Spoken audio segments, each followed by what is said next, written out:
Yeah, yo, pull up a chair, let the real talk begin. Faith on the table where the brothers lock in. Life gets heavy, but we stand our ground. Truth in the room when the circle comes round. No mask, no front, just real man here. Talking about faith through the doubt and the fear. From the grind of the week to the lessons we share. Welcome to the men's round table, pull up a chair. Men's round table series, step inside. Real men, real faith where the truths collide. Voices at the table where the stories get shared. Welcome to the men's round table, pull up a chair. What if those of you that are stuck in pain right now can actually live again without waiting for closure's official permission first? Today we're talking about grief, resilience, and what it really means to carry pain with a purpose instead of letting it define you. Welcome to the Men's Roundtable Series podcast and Spotlight, where we have honest conversations with husbands, fathers, brothers, and sons and help them lead with strength, purpose, and integrity. I'm Mr. U, and today I'm joined by Neal Tricarico, who spent more than 2 decades working alongside motivational speaker Tony Robbins, as well as developing the Endurant Way, a powerful philosophy that changed the myth or challenges the myth of closure, and offers a new path to resilience, healing, and purpose. Neal, welcome to the Men's Roundtable Series Spotlight, brother. Good to have you here, man. How are you? I'm doing well. Good to be here. And I really appreciate that intro. It reminds me of Tony Robbins events, getting the blood flowing and getting pumped up. It was high praise. But thank you very much for doing that, brother. I appreciate it so much. I got your website up in the comment section for those people who need to find it. We'll bring it up periodically through the episode, but let's jump in. So first off, I hear a little accent. So I've seen a few pictures. I looked you up a little bit. I see some New York connections. Yes. Is that right? Do we have that going on right now?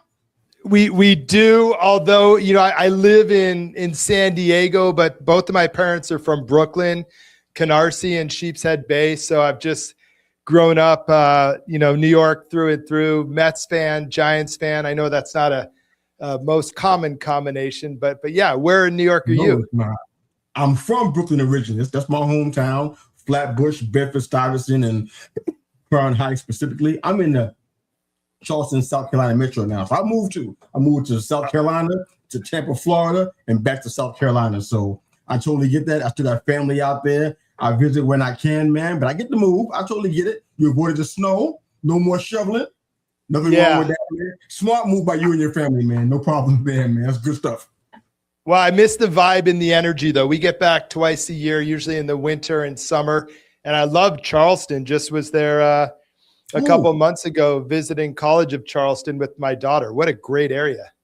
Oh, yeah, man. She's gonna love it. She decided to come out here and hang out. You guys spend some time out here, so you probably already know. It's definitely not New York, but it's good in its own way, man. But I want to jump into some story from you, man. So you have an incredible life story. I want to bring that out, man, because I think one of the things that I want to touch on to make sure we hammer that home for the men in our audience, and oftentimes women are watching too and listening as well too. They're not excluded. This show is just for men specifically, but they always are invited. In case you didn't know, excuse me. We have a Men's Roundtable Series podcast, Neal, every Thursday night, 7 p.m. EST. Men from around the country on a panel talking about men's issues. You're definitely invited to be a part of that if you have the time. But every man has a before and after moment, man. And I want to, if you don't mind, getting into what losing Anthony did to you in that space, and what did it force you to kind of have to build or rebuild?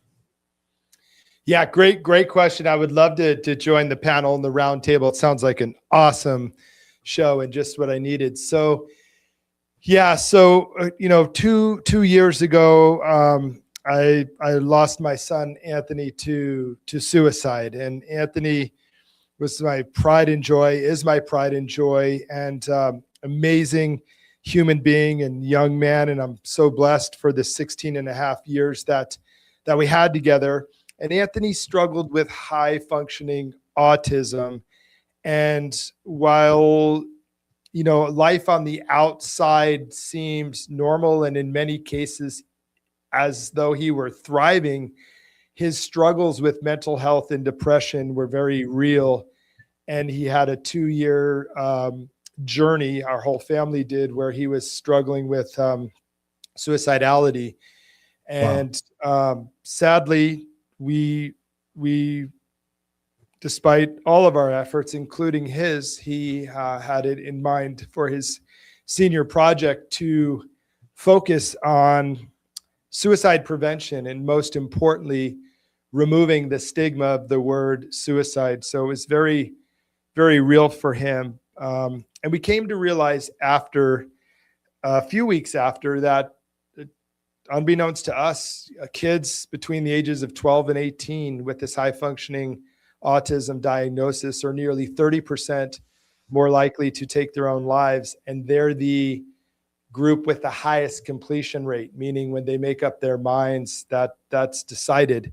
And while very, very tragic and heartbreaking and truly every bit of a parent's worst nightmare, the experience sort of post-loss has been profound. So when you talk about what was my identity before, it was thriving, successful, professional, I believe a pretty good father and husband, and losing Anthony, and especially losing Anthony the way we did, shattered my life. People talk about surviving suicide and will often refer to me as a survivor of suicide. And I point out to them that I haven't survived that suicide. My life ended that day as well. I'm still here, and I'm born into a new life. And I think that is the part that we're wanting to explore. And it started with the outpouring of love and support from our community, our family, our friends, and folks from far and wide. So Anthony, died by suicide, but he was revived and lived for nearly 9 weeks with significant brain injuries. And during this time is when the community came out and through their love, support, prayers, a friend of ours asked if she could do an all faiths welcome prayer circle. And it was such a beautiful experience because Anthony transformed a bit, but for my wife and daughter and me, the love that we felt from our community, whether someone was sharing that Jesus died on the cross so that Anthony could. In the Zohar, it is believed he's in favor because. In the Buddhist tradition, we believe that X. Whatever their lens of faith was, it was received as pure love and light for Anthony, my wife, and my daughter and I. And it was magical to transcend religion and to understand in this real meaningful way that we're connected at a very deep and spiritual heart level. And it was beautiful. So my wife and I could easily be in the corner in the fetal position suffering. Yeah. That was the first step where, I don't know, Mr. Yu, if you ever pray for people or if you're called upon to pray for people. For me, I have all the time, right? And I don't know if this is your experience, but for me, I'll stop whatever I'm doing. I'll ask for the person's name. I'll drop to my knees. I'll pray for them. And I'll feel pretty good about it that I've done it. And I feel hopeful, but I don't know what happens. Well, what I could share with you in full transparency as the receiver of those prayers, the love and light and energy is magical. And we still feel it. So those were the first seeds of this new identity. And I'll pause there for a second before I kind of go into the experience of grief and the closure lie and stuff. But this was something that shocked me, but I wasn't surprised, but I still wasn't prepared for. But the first seed of possibility that life was still worth living came through that love and connection from a community, far and wide. Yeah. I want to come back to the closure lie. I want to ask you something else first. I know there's a lot of men and a good bit of our audience of people that I actually know from around the country, people who I've served, who I've been in conference with, you name it. A lot of us men have kind of believed secretly that our pain disqualifies us from being able to do things. We were taught that we can't share our emotions openly. We can't cry. All the things that are part of the imaginary or the invisible playbook that men have to deal with, the narrative that men have to deal with. So sometimes we think that pain disqualifies us from relationships, from purpose, etc. What do you say to the man who's watching or listening to this that might be in survival mode? They may wonder if they have anything meaningful to give. What do you say to them, Neal? How do you encourage them? Yeah, that myth that you've shared about how men are supposed to be, and that we can't cry, and that we can't be vulnerable, and we can't show our pain, is just that. It's a myth. And I honor you, brother, for breaking this myth and working tirelessly day and night and through your show to do that. What I would share first is, number one, in my experience, especially in the past 2 years, vulnerability is your superpower, men, brothers, fathers, husbands. Vulnerability is your superpower. And so let go of that myth, let go of that conditioning, be raw, be real. Not only do men need that, boys need that. Our spouses, our significant others need that. So vulnerability is your superpower. You will have far greater impact by being vulnerable and raw and real than you ever will living in that myth. Now, it sounds very easy for me to say, but what happened for me was I was broken. My heart was broken wide open. And, you know, when you can't move and you can't breathe and you're incapacitated, vulnerability was just natural. And then to receive the love and care was like, oh, this is such bullshit. This is such a myth. And then the other thing that I would share about pain, pain in my experience is carryable. That's where our strength as men can come in. It's not that we don't feel pain. We have to learn to carry pain, and pain is carryable, right? I mean, a very simple explanation. If I have a headache, you know, I'm not going to call you and say, I can't make this live show and help these men. I'm going to power through with pain in my head. But more importantly, with a loss like I've experienced, where my heart is broken, no one can see that pain. I'm not wearing a cast or anything like that, but my heart will never be the same. It's bruised. You can't see it. But what I'm learning to understand is this. When your purpose is greater than the pain you're experiencing, you will be compelled to take action. So the very thing that we've been mythically told to stuff, to put down, so that we could take action and show up, is actually the thing that creates the possibility for us to take the best, most purposeful and impactful action. And so what do I mean by that? Well, in trauma, in loss, and in grief, if our hearts are open and our eyes are open, whether you believe in God, universe, or spirit, there are angels here on earth. And there are angels up above that are here to support and help us.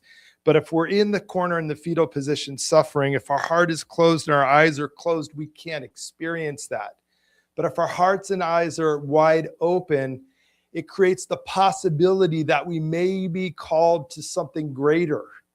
And if we answer that call to something greater, my experience has been that new friends will emerge, new brothers and sisters on the path, new cohorts, new mentors, anything you need to have the impact you can have. So in our case, as soon as we learned about this stat, my wife and I felt this moral obligation to help make sure no other kid and no other family would go through what we've gone through. And we launched the Endurant Movement. It's a nonprofit to help these families.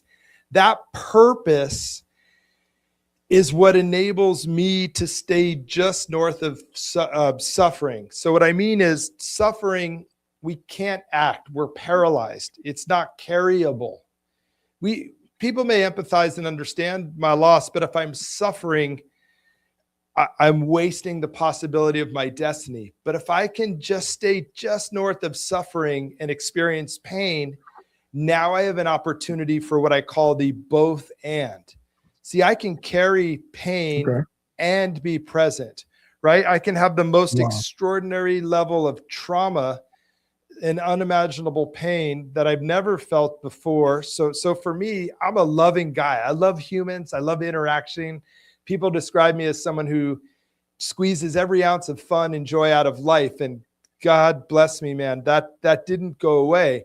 But then I also have experienced depths of pain and suffering and hardship that's unimaginable. But by accepting that I can carry the pain, I'm not trying to get rid of the pain, I'm not trying to numb the pain.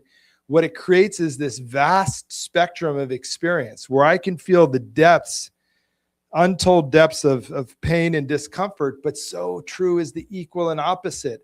I've felt levels of connection, love, joy, intimacy that I've never experienced in my life. And it didn't happen moment one, but circling all the way back to your great question, just vulnerability is our superpower, men. And we have to let go of the BS story that's not being a man. I would argue it is the most masculine form of being a man that we can be.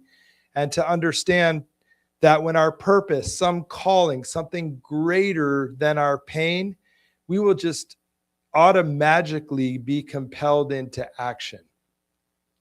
Yeah, this is powerful stuff, brother. I really appreciate you sharing this stuff. One of the things that we fight through with our men's content and our men's podcasts and shows, etc., is the whole vulnerability piece. It's a wall that is probably one of the final walls that we just have a hard time getting it knocked all the way down. It's broken partially. I've seen men come in, join the mission, and leave because that's the sticking point. That's the one that that's the wall they can't climb, or they're unwilling to climb. That's the summit that they can't reach, or they're unwilling to reach, for whatever the reason is, generationally or whatever it is.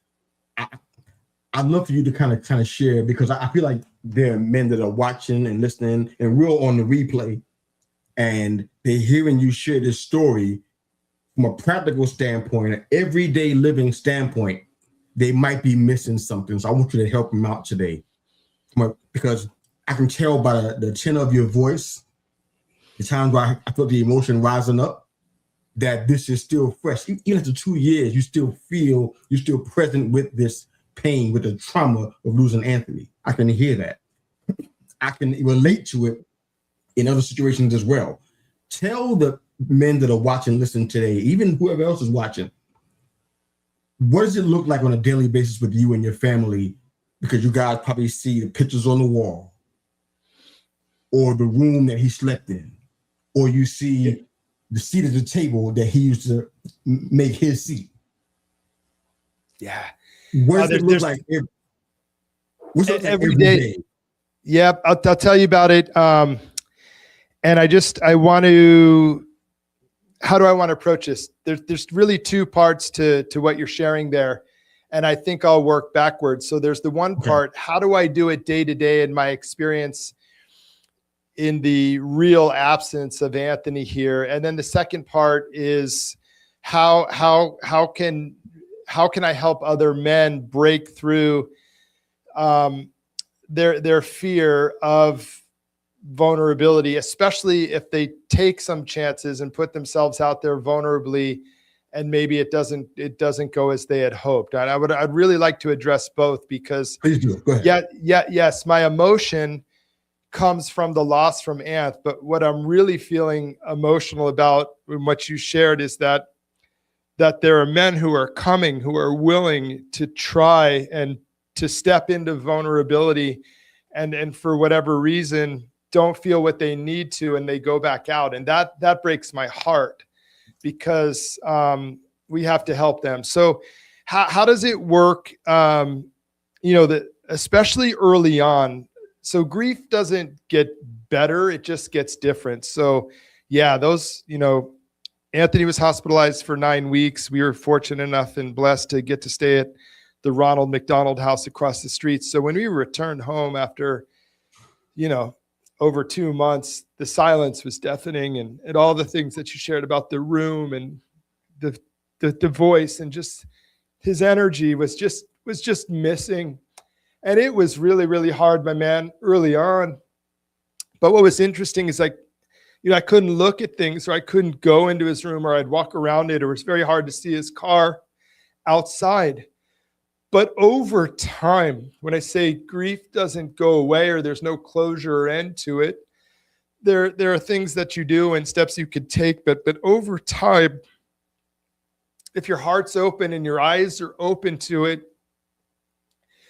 especially if there's a purpose, something that's calling you to help others, to transcend beyond your own loss and pain, and to discover some reason why this has happened, because ideally it's something greater that you're being called to, those experiences shift. And the first shift happens by realizing, okay, this is really, really difficult, and I'm in a tremendous amount of pain, and I just don't want to be here. I didn't ever want to die, but there were so many moments that I didn't want to be here. I just wished I could just poof, disappear, but that's not possible. So what I learned is that it's possible to experience that missing, experiencing that yearning, cry when I smelled his clothes and he wasn't here, and just be present with that.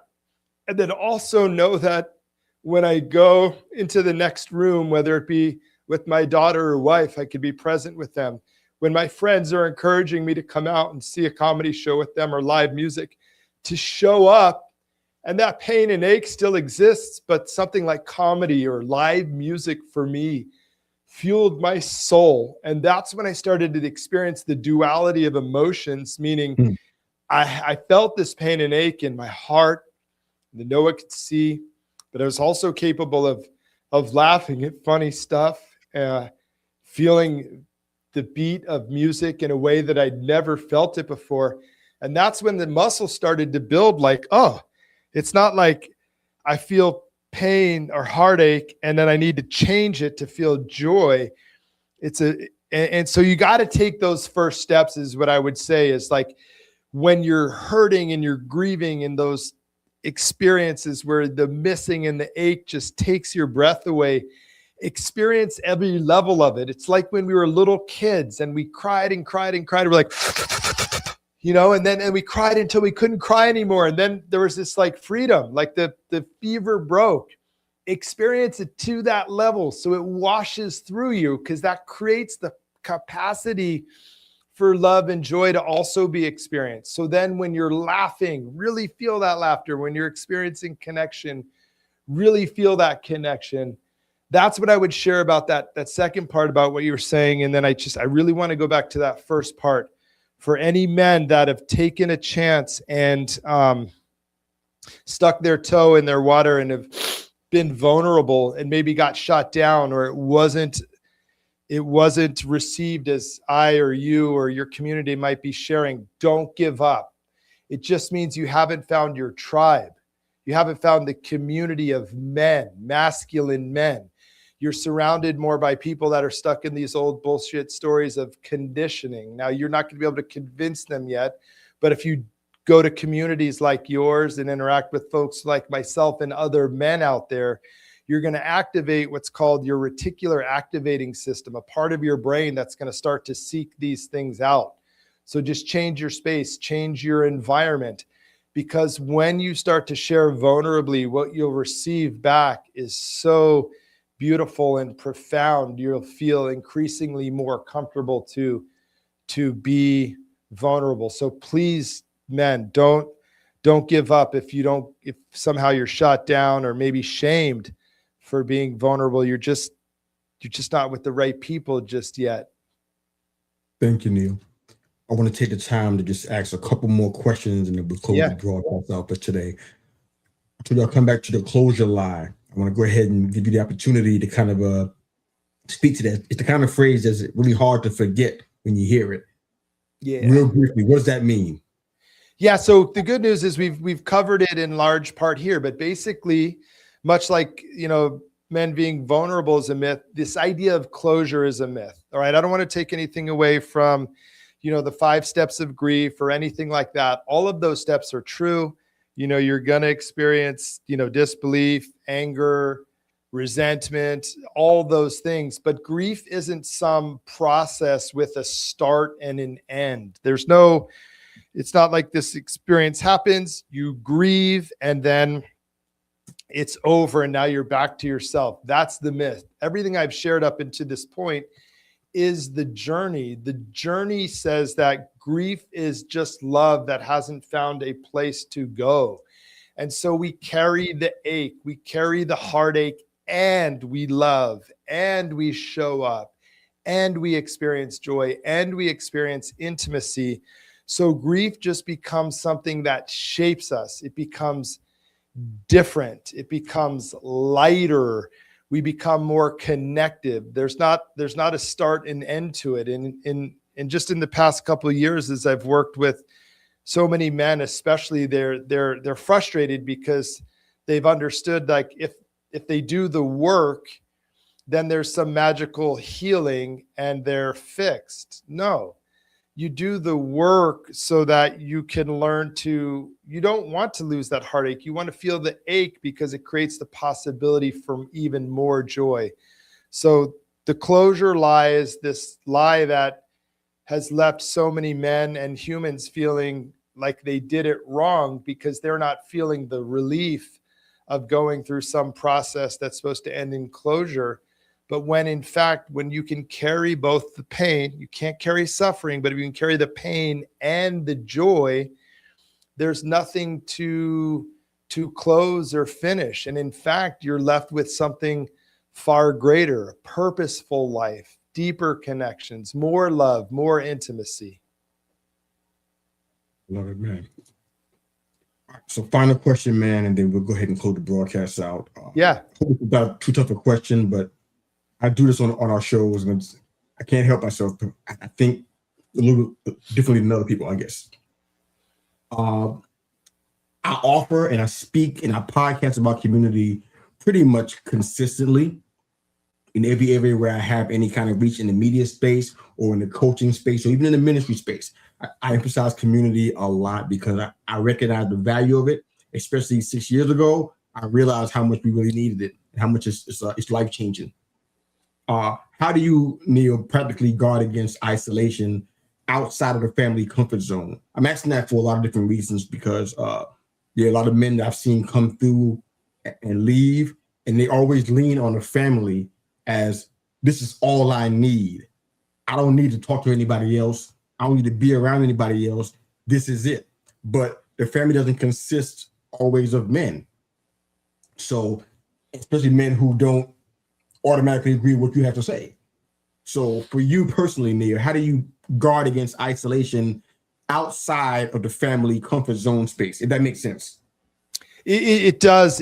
And I'm going to answer your question, but I may not be the best person to answer the question as asked because I am an extrovert. I am someone who has always loved human beings. So I didn't struggle with isolation. And for me, isolation brings me closer to suffering, which I know is just sort of my barometer of where I need to be. Now, all that said, I think I can answer the question in some way to say that while it's not my personal experience, isolation is real. I saw that a lot in my wife. So where I was thrilled and lit up and enlivened by new people I met on the journey, her direction was more inclusive, more isolation. And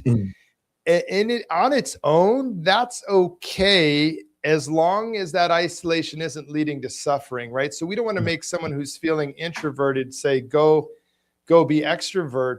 But we also want to make sure we're protecting against that isolation falling into suffering. But here's what I found is that the family is the hardest unit. Okay. So especially in my case, where we lost our son the way we did, it shattered all of us. And those closest to you, they're so close to it, they may not have the capacity and tools because they're living it too. And it's so hard for them to see you in pain, and they just want you to be like you were. So community, everything you're doing, my man, like if I could encapsulate what you're doing, and like I did at the beginning of this, the moment that changed everything is when that community flooded in. So I would say if you're an introvert and you're prone to isolation and you're stuck with just your family, please join this community, everything that you're setting up. Get around other men, just become more vulnerable, because those new perspectives will show up. But like I was saying earlier, your heart's got to be open, your eyes have to be open, you got to be looking around. There really are angels here on earth that are here to help you. But if you're isolated in your home, if you're only getting perspective from your family, where a lot of the condition comes from, these angels don't ever get to come into your life. I've lost some friends that I didn't expect to through this. When people told me I would, I didn't believe them, and they were right. But I've gained some new friends. I've held on to some good friends too, but I've gained some new friends in all walks of life that are just filling me up. So all that to say is, if you're an introvert, don't look at being alone as a bad word. But if your isolation leads to suffering, you got to step out. But community is your path to freedom, and that will help you back home with the family. It'll provide you new perspectives and insights, and it's a powerful tool, especially the work you're doing. Brother, thank you so much, man. You're one of the strongest men I've ever met. I'm honored that you came on the show and did this today. Thanks for being so transparent, man. Thank you, brother. If this conversation added value to your life, if you're watching and listening, find Neal at nealtricarico.com. It's spelled Tricarico. Subscribe to our YouTube channel, of course. Share it with somebody who needs this message. We'll see you next time on the Men's Roundtable Series Spotlight. And of course, every Thursday night at 7 p.m. Join us in the chat. Love to hear from you guys. Men's Roundtable Series, step inside. Real men, real faith, where the truths collide. Voices at the table where the stories get shared. Welcome to the Men's Roundtable, pull up a chair.